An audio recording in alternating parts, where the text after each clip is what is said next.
নারী চিকিৎসকের হিজাব টানলেন নীতীশ কুমার। বিহারের মুখ্যমন্ত্রীর এ কেমন আচরণ? দেশ জুড়ে তোলপাড়। একজন নারী চিকিৎসক সরকারি চাকরির নিয়োগপত্র নিতে এসেছেন, কিন্তু মঞ্চে ওঠার পর যা ঘটল তা দেখে স্তব্ধ গোটা ভারত।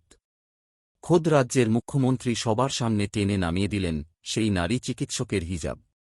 ভারতের বিহারের মুখ্যমন্ত্রী নীতীশ কুমারের এই আচরণে এখন উত্তাল সোশ্যাল মিডিয়া।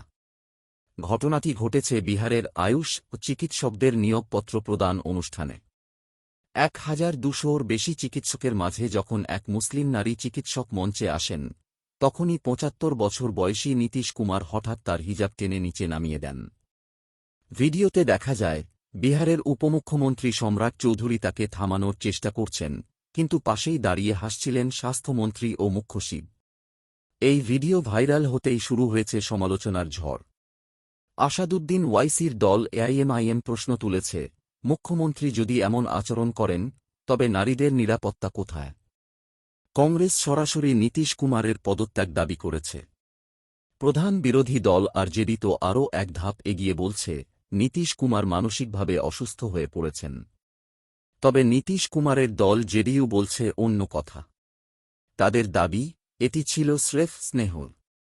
তারা বলছেন, চিকিৎসক সফল হওয়ার পর তার মুখ যেন সবাই দেখতে পায়, সেই উদ্দেশ্যেই নাকি মুখ্যমন্ত্রী এমনটা করেছেন।